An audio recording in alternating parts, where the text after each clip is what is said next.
Bom, eu vou passar a palavra para o diretor. Não vou perguntar nada, não. Salve, salve família. Boa tarde para geral. Espero que geral esteja bem. Fico aí feliz pelo convite de estar aqui, né, apresentando um pouquinho da minha quebrada. E é uma honra sempre estar trazendo essa obra, trazendo também o debate, trazendo essa questão também da memória do nosso território.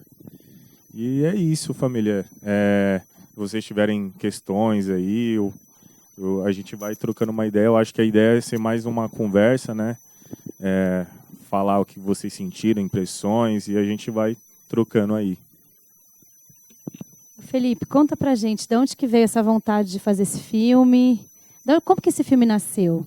Conta um pouquinho de você e da vontade, da relação com o cinema, né? E de onde que veio a vontade de fazer o Fluxo, o filme? Sim. Então, eu nasci, né? Nasci num... Esse microfone? Alô, alô? Alô, som. Eu nasci, né, num território, né, que é tipo divisa cidade Tiradentes, Guaianazes, né? Para muita gente que não sabe, mas o funk, eu acho que em geral sabe que o funk começa no Rio de Janeiro, depois ele vai para a Baixada Santista, e aí quando ele chega na cidade de São Paulo, ele chega basicamente na cidade Tiradentes, porque lá acontece uma festa chamada Festa da Paz, ali em meados de 2006, 2007, onde o MC Beck G e Bill G3, ambos fizeram essa festa e trouxeram MCs da Baixada Santista, MCs do funk.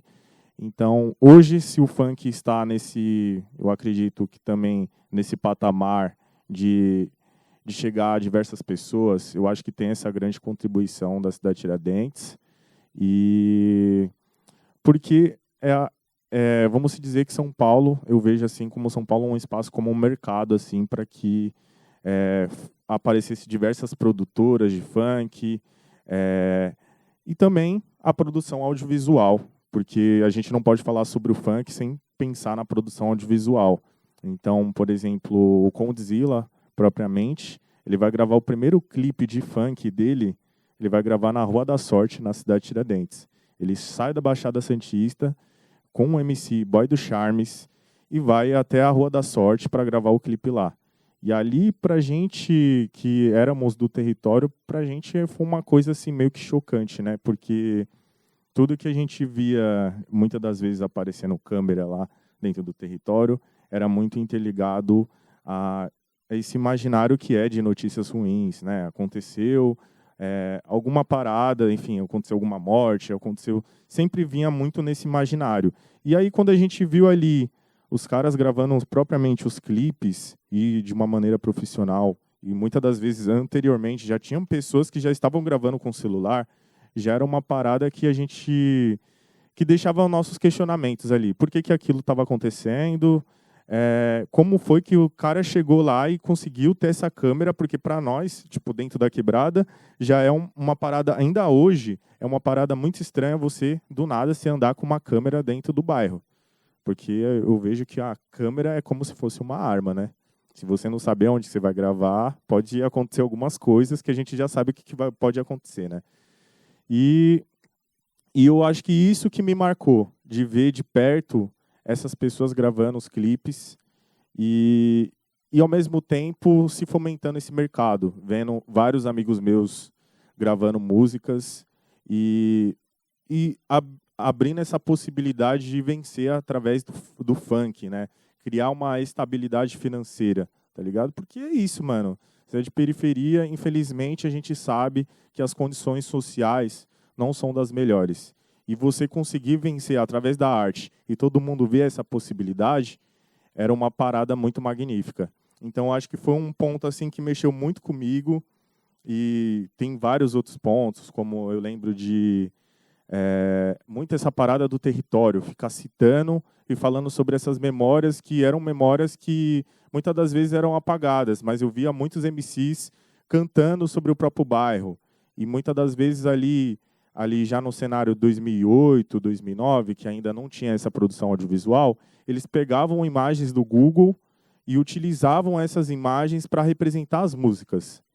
E aí só mais na frente, que ali já quando chega 2011, 2012, que começa realmente, de fato, essa produção audiovisual através de celular, e aí depois vai se tornando uma parada muito maior.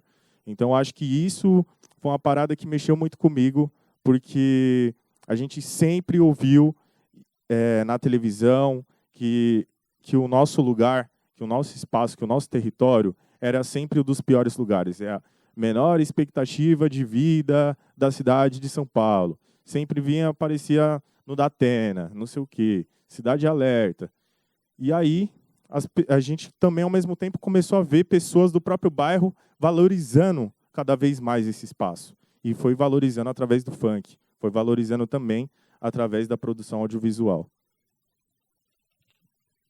É muito legal essa conexão, né, da cidade de Tiradentes, lá 2009, Bactib, G3, Festa, e o que o funk virou hoje. Mas o funk ainda, né, a gente sabe o tanto de preconceitos que existem como para entrar. O funk é um gênero mainstream que está, você vê o topo das músicas, tirando sertanejo, acho que vem aí o funk, né? Mas como ainda tem uma resistência de entender o funk como uma cultura, né? Assim, e de entender o funk como um lazer, como um jeito. Eu acho muito bonito no filme. É isso, é uma história dos amigos, né? Dos amigos que querem curtir o fim de semana, assim. E isso é muito poderoso no sentido de mostrar como é um gênero que simplesmente está, né, na vida das pessoas, assim. Qual que foi? Como é que nasceu esse roteiro? Como é que nasceu a história desse filme? Eu entendi de onde que veio a ideia, né, o poder do funk. O funk nasceu em São Paulo ali, bem na tua quebrada, mas como é que veio essa ideia de, poxa, agora eu quero fazer um filme e eu quero fazer um filme para contar essa história? De onde é que nasceu essa ideia?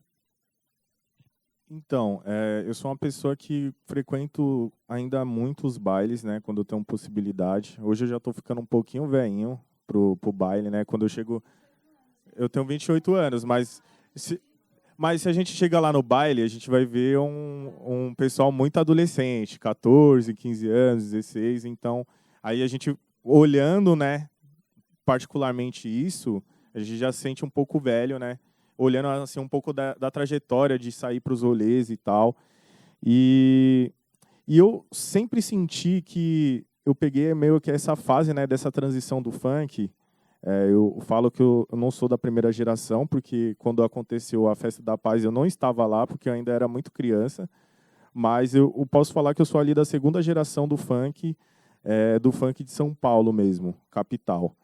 E eu senti que, com o tempo, né, de ir para os rolês, eu fui sentindo que muitos desses materiais de arquivo, as fotos que a gente tirava, os vídeos que a gente gravava, a gente meio que se perdia com o tempo.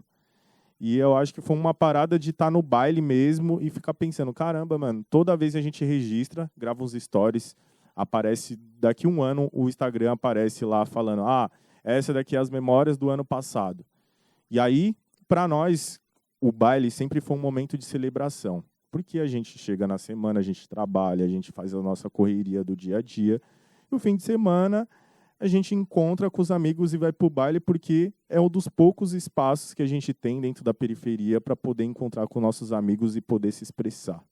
Eu acho que é um pouco desse sentimento. Eu acho, principalmente quando eu penso na perspectiva de jovens negros, eu vejo poucos espaços. Eu vejo adega, eu vejo barbearia, eu vejo baile, e cada um tem a sua forma de expressão, tá ligado? Quando eu falo expressão, é conversar, muitas das vezes é beber, infelizmente é isso. Enfim, tem dançar. Então, eu acho que é um pouco dessa parada. E eu tava sentindo que, tipo, tava ficando velho e muitas das coisas, infelizmente, a nova geração vem chegando aí e muitas das vezes elas não sabem da história do próprio território. O território meio que acaba se apagando. Então, por exemplo, a gente olha, por exemplo, os funks que tocam hoje. Se você pesquisar aí o top 1 do Spotify no Brasil, é a música do MC Tuto, que ele é do Itaim Paulista, que é uma região muito próxima à cidade de Tiradentes, que tem uma grande relação também com o funk. A história também do Passinho do Romano nasce lá no Itaim Paulista. Enfim, tem essa grande interligação, só que, infelizmente, a nova geração não sabe desse passado, dessa história. Então, acho que fazer esse registro, trazer esse filme, é, de uma certa maneira, conversar e dialogar com essa nova geração para ter essa noção de, tipo, dessa importância da história. Não que a gente vai ficar lá, vocês têm que prestar atenção e assistir o filme, mas é mais no sentido de ter esse registro histórico, porque daqui futuramente a gente acredita que, sei lá, daqui 30, 40 anos, esse filme vai estar vivo aí. Vai estar como uma forma de, como se fosse um museu mesmo, um museu vivo, um patrimônio da nossa quebrada. Então, acho que foi muito, muito nesse sentido, e também porque, infelizmente, a gente estava muito cansado de ouvir de pessoas que eram de fora, que não eram do nosso território, e que sempre chegavam lá e gravavam as paradas, e muitas das vezes não tinha a perspectiva da mesma vivência que a gente tinha. Então, acho que foi esse ponto. E quando a gente falou que a gente ia gravar o filme de celular, a gente sem estrutura nenhuma. E eu acho que foi um trabalho coletivo, um trabalho colaborativo que fez a parada acontecer e chegar até aqui em vocês. É muito interessante essa história do registro definitivo, né? Porque é isso, a gente vai, faz stories, aí muda o celular, aí perde, e a gente está nessa. Então, é muito interessante. E o filme tem, pelo que eu entendi, esses jovens na escola, né? No passado. Um flashback, exatamente. Por que você resolveu trazer isso para o filme? E essa escola tem alguma relação com a tua vida ou com a vida dos atores ali? Conta um pouco como é que foi isso. Depois eu solto o microfone, gente. Então, a escola foi a escola que eu estudei durante 8 anos. Fiz do meu primeiro até o 8º, e aí até sair ali para o ensino médio. Eu estudei na escola da prefeitura. Mas era muito nesse sentido que eu lembro que esse contato com o funk, ele era muito presente dentro da própria escola. Eu lembro no intervalo da escola, todo mundo ali junto, mandando passinho. Era uma forma de se reunir, e eu acho que meio que tem essa questão dessa memória. Eu acho que eu fiz o filme, sendo bem sincero, eu fiz um filme para minha quebrada, tá ligado? Esse era o meu público-alvo, atingir as pessoas de lá. E aí eu acreditava que, através dessas memórias, as pessoas iam relembrar desses momentos. Então, ia fazer essa conexão com o baile, conexão com a época também, porque eu acho que, pelo menos naquela época, eu não era tão mais velho assim, né? Era novinho ainda, tinha, sei lá, meus 10 anos, 11 anos, e o funk já estava ali se instaurando dentro do território. Você teve essa resposta com o filme desse seu território? Eles, enfim, entenderam o que você quis fazer? Eu acredito que sim. Eu acho que todo o processo de fazer o filme, já do início ali, não era uma coisa muito normal, né? Falar assim, eu vou fazer um filme. Porque o que era comum era o videoclipe, porque era já uma coisa que estava ali, vários MCs, enfim. Mas aí ficou meio que, durante esse processo, enquanto que o filme demora, né, para sair, a gente demorou mais ou menos 1 ano ali de todo o processo, né, da produção até o filme ficar pronto, e meio que existia uma cobrança. As pessoas, mesmo que muitas das vezes não me conheciam, eu me conhecia no sentido de conversar, ter um ciclo ali de amizade, me cobrava. Tava andando na rua, falando, e aí, o filme? Já saiu? O filme está na onde? E aí as pessoas ficam muito no questionamento, porque a primeira coisa é sempre o YouTube. Porque eu fico lá pesquisando lá no YouTube toda vez e eu não encontro esse filme. O que aconteceu? Aí, tipo, o pessoal achando que eu tava metendo louco, né? Contando história e tal. E aí, com o tempo, a gente teve uma possibilidade, inclusive com uma parceria com a própria SPCine, da gente fazer um evento no Vale do Anhangabaú. E para nós foi uma coisa indescritível, porque a gente sentiu o poder do cinema de fato, tá ligado? quando a gente viu no aniversário de São Paulo, no dia 25 de janeiro desse ano mesmo, geral se deslocando das suas quebradas, não só da cidade de Tiradentes, não só da Zona Leste, mas de todas as quebradas, tipo Zona Norte, Zona Sul, Zona Oeste, e indo para o Vale do Anhangabaú num dia chuvoso, tava garoando, tava frio, enfim, fosse eu mesmo, eu não sairia de casa. Mas o pessoal estava disposto.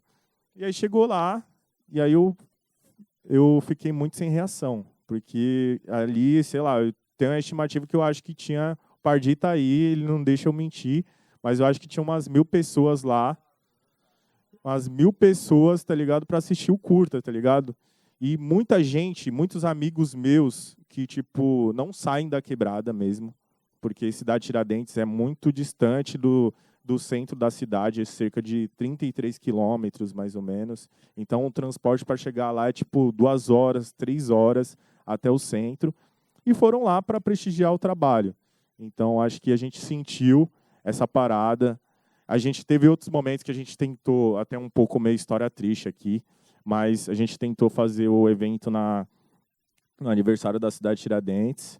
A gente foi fazer dentro de um próprio baile mesmo, um baile funk, fazer a exibição do filme. E, infelizmente, a polícia brecou a gente. Infelizmente, a vida é isso, né? O corre, né, do cinema, mas não só o corre do cinema, mas uma questão de como que o funk ele é tratado, né? E aí a gente conseguiu montar a estrutura, tudo bonitinho para acontecer. Infelizmente, a gente não conseguiu realizar o evento e a gente viu a reação da população, né? A população ficou muito inflamada com tudo que estava acontecendo ali, porque, infelizmente, a gente vive um jogo político e para quem não sabe, né, a direita está totalmente interligada com o funk hoje em dia, tá ligado? Temos, dentro da cidade de São Paulo, existe uma coordenadoria do funk dentro da prefeitura de São Paulo, inclusive é uma mina da cidade de Tiradentes, é uma coisa que não funciona, não bate na minha cabeça, e ela está fechada totalmente com o Ricardo Nunes, com a GR6, então é porque esses apoios, né, pensando em cada vez mais ganhar dinheiro, tá ligado? Enquanto as pessoas que estão no baile, que vão pro baile, que frequentam, são recebidos aí tiro de borracha, enfim, todas essas paradas que, por exemplo, aconteceu no final do filme também, enfim. E aí, inclusive, a gente até passou no Datena também, tá ligado? A gente teve essa possibilidade aí de relevância do nosso trabalho. Eu acho que esse é um poder, né, que o funk, o cinema tem. A gente passou no Datena, falaram que a gente ia fazer o evento e até fazer uma estreia de um filme chamado Fluxo, mas também era uma forma de maquiar a venda de armas e drogas, entendeu? E aí é isso, né? Mas a gente vê que pelo menos a população está com a gente. Quem viu ali o nosso corre que a gente estava fazendo, um corre sem grana, um corre que realmente, de fato, a gente queria comemorar a trajetória do nosso território. 40 anos de cidade de Tiradentes. E a gente ia fazer um evento do nosso corre coletivo, através de um filme coletivo. E foi isso que aconteceu. Oi, gente. Eu me chamo Elisha. Gostaria de parabenizar pela produção incrível. E gostaria de dizer que, apesar de eu não ser da cidade de Tiradentes, me tocou bastante, primeira vez que eu assisto, né? Porque eu vim do Campo Limpo e lá tem baile funk até hoje, né? Da Fundão, do Jardim Leme, Jardim Elga. As primeiras festas que eu fui foram baile funks, né? Então, meu primeiro beijo foi no baile funk, primeiro namorado no baile funk. Então, me relembrou muito a minha adolescência, né? E eu acho que o funk representa essa expressão da sexualidade, né? Da cultura jovem, preta, de periferia, que apesar de tentarem criminalizar, né? A gente conquistou aí o Dia Nacional do Funk, que é uma luta de todo mundo, né? Inclusive de quem está no audiovisual, promovendo a cultura da quebrada. E apesar também da violência, né, que foi colocada aí também no curta, que acontece muito na quebrada, né? Então eu lembro de estar no baile e a polícia chegar com spray de pimenta na nossa cara para a gente sair do baile e aquela correria toda e passando na televisão, porque as drogas e essa falsa esse falso discurso, né, de guerra às drogas, porque não é isso, né? Os traficantes não estão na quebrada, né? Eles estão em outros lugares. Inclusive eles estão no poder, né? Os verdadeiros traficantes. Não estão na quebrada. E me tocou bastante. Eu sou professora, gostaria de ter trazido da escola, não foi possível, mas certamente vou levar para a escola, porque a maioria, pelo menos as escolas daqui das quebradas de Ilhabela, né, as crianças, elas ouvem funk. E eu fiquei surpresa, inclusive, deles ouvirem funk de 2009, 2010. Sério, a gente fez uma festa na escola, até o Interclasses, a gente deixou livre a caixa de som e eles colocaram, assim, eu fiquei surpresa deles gostarem de ouvir, né? Principalmente MC Beyoncé, a época que a Ludmilla era MC Beyoncé. Gostaram bastante, assim, Nego Blue e o MC da Leste também estão ouvindo bastante. E tá voltando agora, né? Quem é essa menina de vermelho? E aí, assim, foi bem nostálgico para mim. Parabéns pela produção. E eu gostaria que você comentasse sobre essa história de amor, assim, que tem. Vai continuar? Porque eles pararam, os dois um na frente do outro. Eu quero saber se ele saiu correndo junto com ela, o que ele fez, entendeu? Conta pra gente. Da hora, satisfação. Então, a ideia é que o curta virasse uma série, né? A gente tem um projeto piloto, inclusive já escrevemos o primeiro episódio, porque eu acho que a ideia é explorar cada vez mais cada personagem, né? Acho que, infelizmente, até as minas que aparecem, né, a gente não consegue explorar tanto, né, para entender todo esse contexto de término, de início de relação, enfim.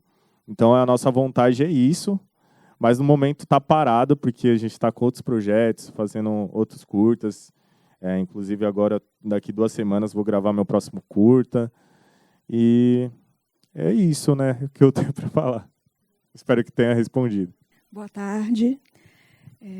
Meu nome é Hilda, aqui de Caraguatatuba. Você estava falando que as gerações mais novas na periferia não têm noção da história do território que elas vivem. E a gente sabe que a periferia, se deixar, apaga uma história, não tem memória, não tem registro. Mas a gente sabe, eu já morei em Suzano, em Mogi das Cruzes, eu conheço também aquele pedaço da Zona Leste, e a gente sabe que tem uma história rica de imigração, de luta, de pessoas que chegaram ali, foram construindo suas casas e lutando pela urbanização, enfim.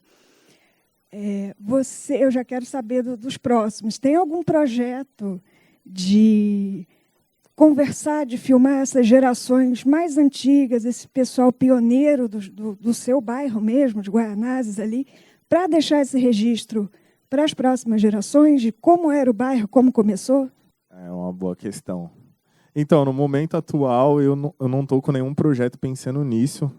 Eu acho que eu tenho trabalhado muito mais relacionado até com a parada da própria música, né? Mas não deixa de ser memória. E, inclusive, tem um trabalho, né, de umas parceiras nossas, que tem um documentário chamado Cê Quer Mentir pra Preta Velha, que é um documentário que conta a trajetória da cidade de Tiradentes através das mulheres negras pioneiras do território. Então, é uma obra que, inclusive, eu participei e trabalhei, né, dentro do filme, fazendo algumas paradas de produção, de fotografia, mas esse trabalho é um trabalho referência, porque é isso, o diálogo com essas pessoas que chegaram dentro do território. E, para quem não sabe, né, a cidade de Tiradentes é o maior complexo de conjuntos habitacionais da América Latina. Então, se for pesquisar de prédio de Coab, é o lugar que mais tem pessoas. Então, lá no censo de 2010, eu acho que tinha cerca de 220 mil pessoas. Hoje a gente já está em 2024, não consigo nem dimensionar o tanto de gente que tem lá.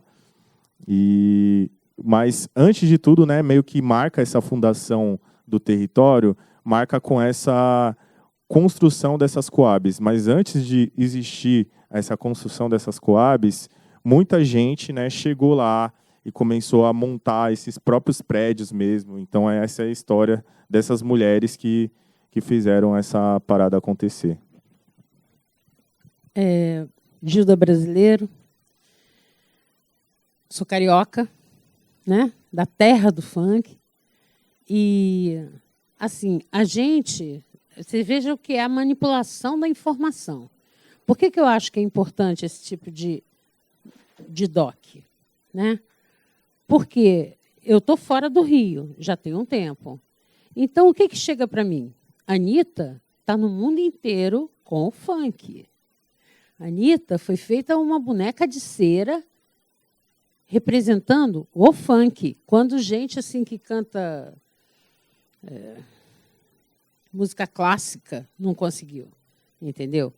Então, assim, o que a gente vê é que, dando um murro em ponta de faca, a coisa está indo. Mas não está indo.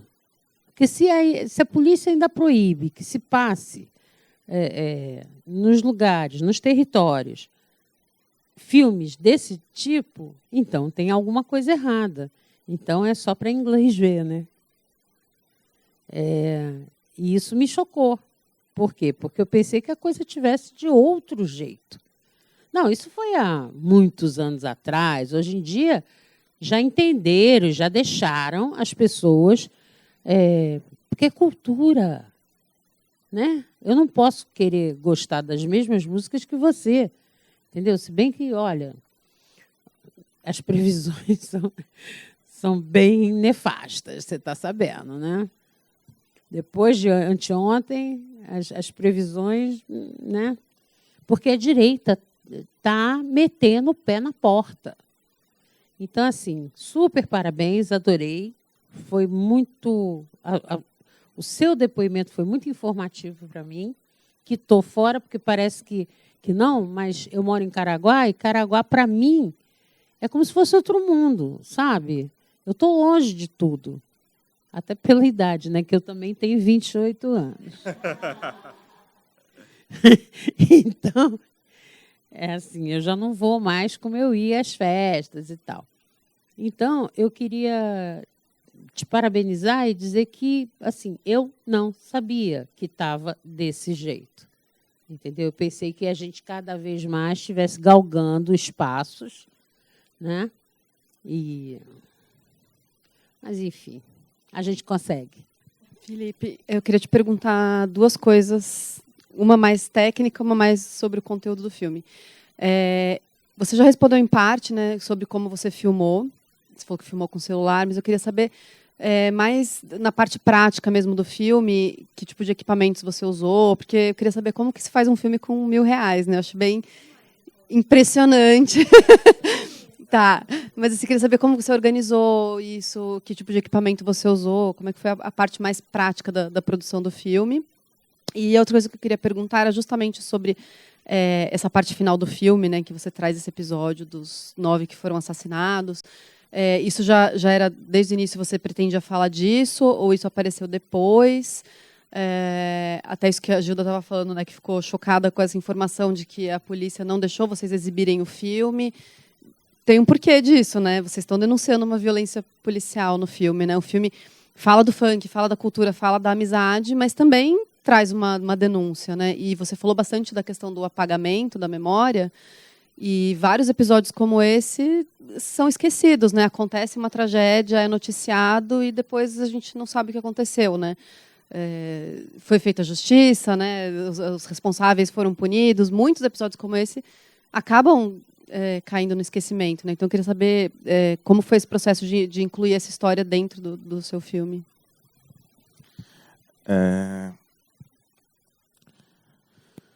Tentar responder aqui. Então, eu disse que no começo a gente tinha R$1.000. A gente realmente tinha R$1.000 em um sonho. A gente ia gravar o filme com o celular. No final a gente não gravou com o celular, porque teve locadora, enfim. Tudo começou meio que sendo assim um grupo do WhatsApp dos amigos. A gente já tinha conversado no baile e tal. A gente sempre foi muito de, às vezes, beber uma cachaçinha e tal. Aí as ideias fluem ali ouvindo um som. E aí a gente conversou e falou, mano, vamos gravar e tal. Aí o grupo que era o grupo do WhatsApp, que era o grupo do rolê, que a gente marcava de se encontrar, meio que virou o grupo do filme. E aí E aí eu fui conversando com os amigos. E aí eu, ao mesmo tempo, eu trabalhava como agente cineclubista na Especine. Então, sempre tive muito esse rolê de cineclube. Para quem não sabe, eu estudei também comunicação social, rádio e TV na UFRJ. Então, morei um tempo no Rio também. E nesse meio tempo, eu trabalhava como agente cineclubista. Espero que o Pardi não me mate aí que eu estou contando essa história. Mas, enfim, porque eu morava em outro estado e, ao mesmo tempo, trabalhava em São Paulo. Então, era muita correria. E ninguém podia saber. Hoje eu posso falar porque eu já saí do trabalho. Enfim.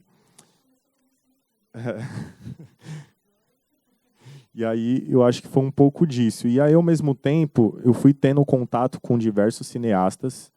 E como eu trabalhava dentro do próprio território, na cidade de Tiradentes, eu levava esses cineastas para exibir os filmes, e aí eu meio começava a criar um diálogo com eles e tal. E aí os caras falavam, mano, você tem que fazer um filme sobre o seu território e tal. E aí eu fui pegando muitos contatos, assim, que eu acho que foi, de certa maneira, foi me facilitando. E aí, inclusive, uma dessas sessões, eu criei muita amizade com o Fernando Augusto, que é um grande parceiro meu, que ele é diretor de fotografia do Fluxo. Ele trabalha em várias séries, enfim, faz vários filmes. E ele fez um documentário sobre a história do reggae, né, em São Paulo, um coletivo de reggae. E aí a gente meio que começou a criar esse diálogo. E aí eu falei, né, desse projeto que eu estava fazendo, né, do Fluxo e tal, com meus amigos. Ele falou, me mostra esse roteiro e tal. Aí eu mostrei o roteiro e ele falou, mano, vamos fazer, mano. Não quero saber se vai ter grana ou não.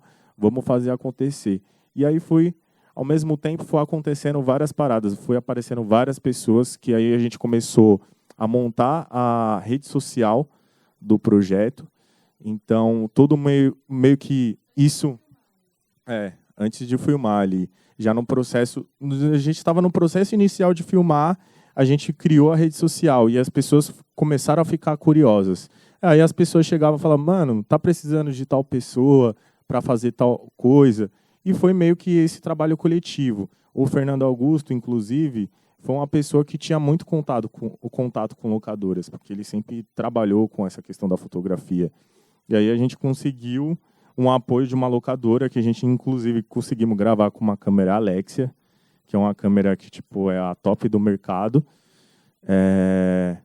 Mas a gente não tinha essa perspectiva. Então, as coisas só foram acontecendo e como também, eu acho que era o poder da história, o poder do trabalho coletivo. E porque também a gente não tentou edital, porque a gente ficou pensando, mano, se a gente tentar o edital, vai demorar daqui 1 ano e a gente está precisando que essa história seja feita agora. E aí foi o que aconteceu. E aí a gente, no meio do processo também, a gente fez uma vaquinha para tentar... foram 95 apoiadores e a gente conseguiu angariar R$6.000, 6.225, alguma coisa assim.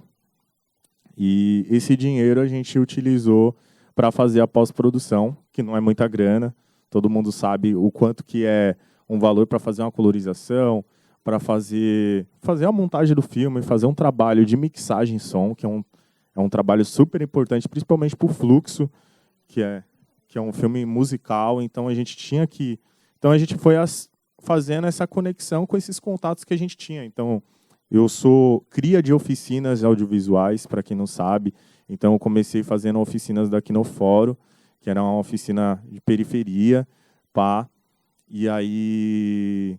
Inclusive, a minha primeira oficina eu fui fazer no Paraisópolis, que eu só conhecia o Paraisópolis porque eu colava no baile no Paraisópolis e porque não tinha dentro do próprio território da cidade de Tiradentes.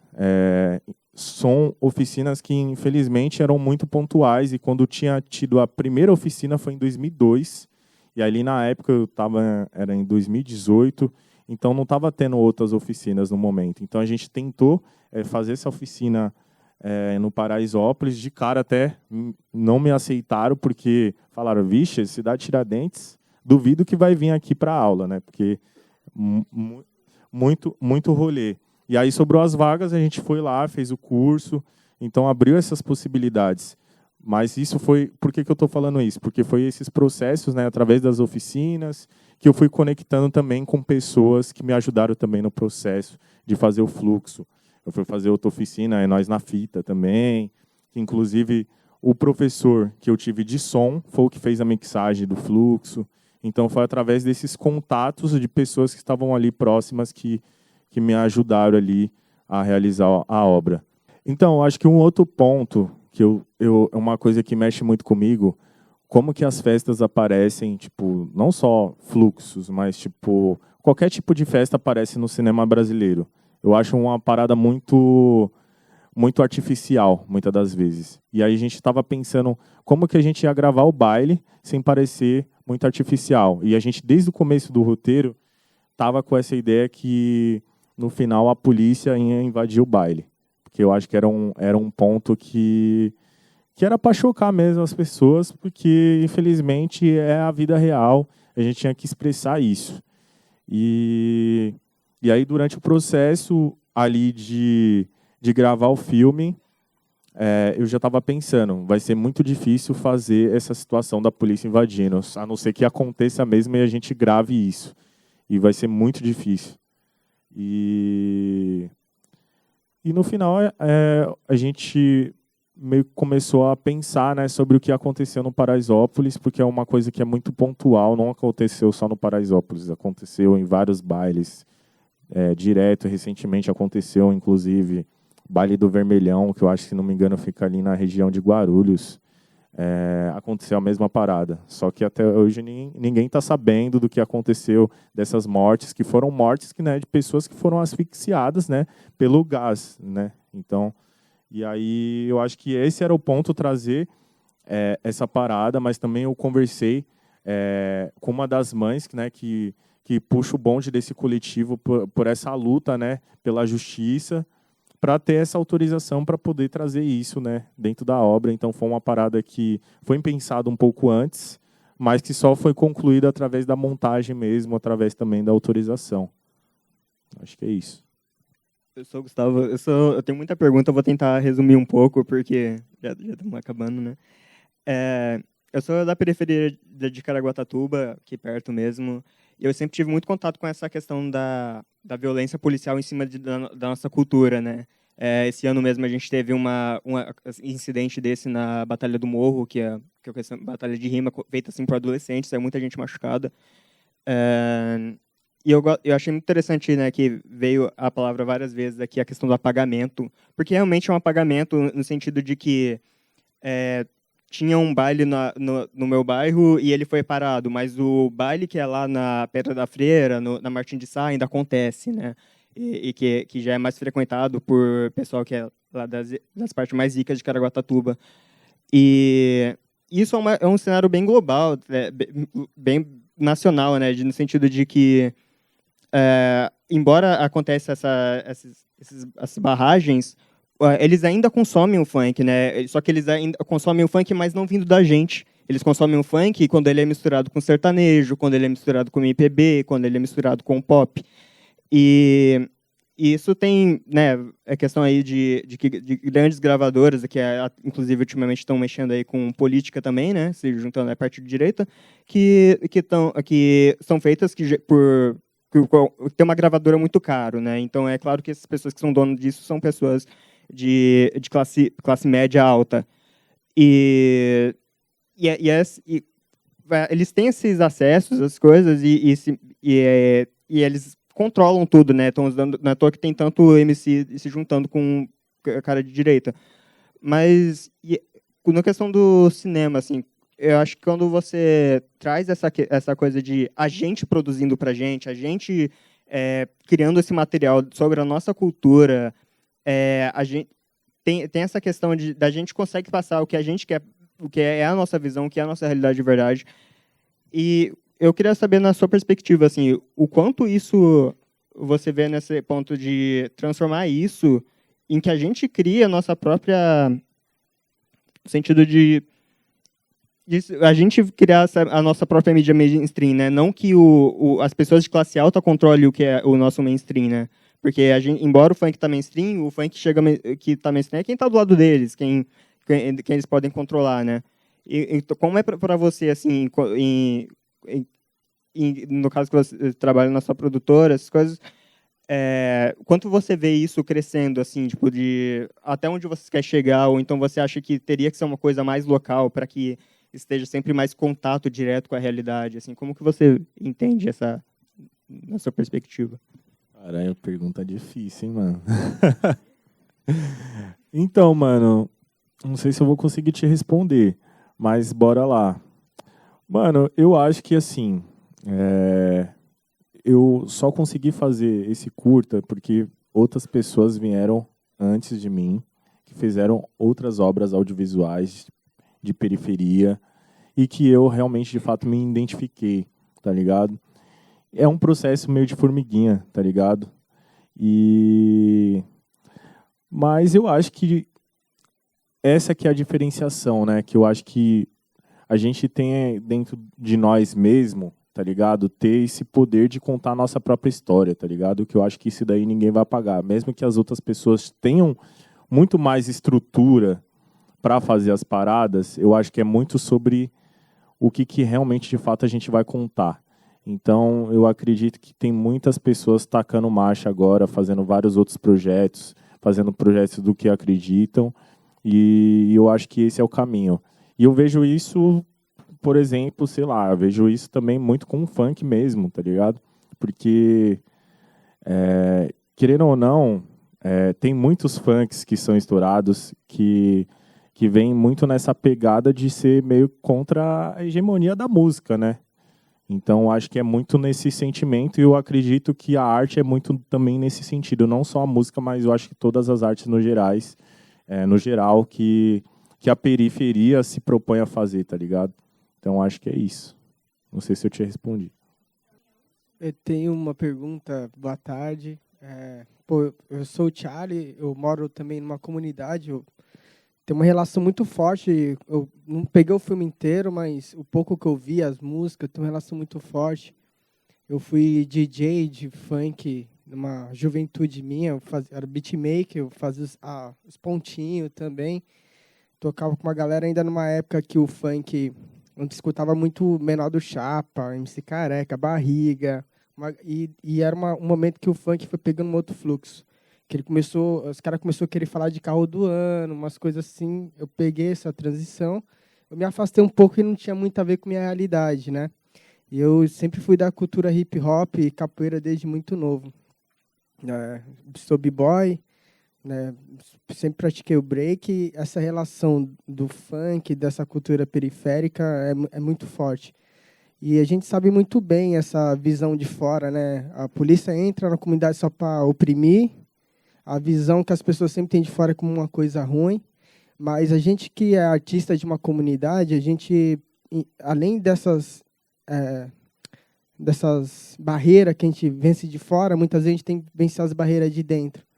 E eu mesmo senti muito isso na pele, tive um certo afastamento com a cultura, não só por essas dificuldades que a gente encontra lá fora, mas também por dificuldades que a gente encontra dentro da comunidade, né? Às vezes a falta de identificação que as pessoas têm com a gente, às vezes o julgamento pelas nossas escolhas, né? Depois de um tempo eu consegui retornar à minha comunidade, eles tendo um olhar mais forte como fotógrafo, né? Eu moro na Vila Açaí, uma comunidade recém que tem sofrido uma tragédia. E dali acho que eu consegui trazer um pouco um olhar para eles, mais da importância do meu trabalho e da minha atuação, para uma comunidade que muitas vezes afasta a gente, porque a gente toma um caminho diferente. E ser artista dentro de uma comunidade é muito mais difícil, porque além dessas barreiras fora, a gente vence as barreiras de dentro, né? O preconceito, a falta de identificação. E eu queria te perguntar isso, como é que é isso na sua comunidade? Como é que a comunidade olha pessoas que nem você, que busca através da arte, né, uma atuação profissional?